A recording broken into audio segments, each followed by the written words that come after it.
Hello বন্ধুরা, তোমরা সবাই কেমন আছো? আশা করি তোমরা সবাই ভালো আছো।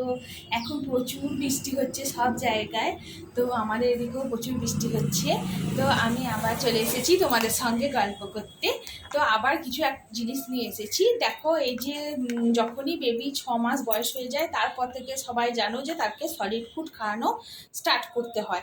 তো সলিড ফুড খাওয়াতে গিয়ে সব মায়েদেরই হিমশিম অবস্থা হয়। তো আমারও সেমই প্রবলেম, আমার বেবি একদমই খেতে চায় না। তো যার জন্যে আমার গোদল বাটিতে খাওয়াতে খুব ভয় লাগে।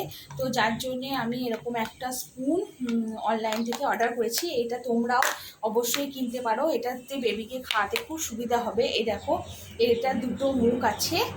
এটা এই দিকটা করে তুমি বেবিকে খাওয়াতে পারো। এটা পুরো রাবারের, নরম একদম, মুখে কোনো জায়গাতে লাগবে না, মানে খোঁচা লেগে যাওয়া বা কেটে যাওয়া এই ভয়টা থাকবে না। তুমি এরকম এই যে এই দিকটা একদম রাবার নরম টাইপের, এইটা করে এরকম ধরনের একটা স্পুন কিনলে তোমরা অবশ্যই বেবিকে খুব ভালোভাবে খাওয়াতে পারো। আর এই দিকটা হচ্ছে যে এরকম খোঁচা খোঁচা টাইপের আছে, এটা দিয়ে কোনো ফল এরকম এরকম মানে এরকম করে চেঁচে তার ফলে রসটা করে তুমি বেবিকে খাওয়াতে পারো। এই স্পুনটা আমি অনলাইন থেকে অর্ডার করেছি।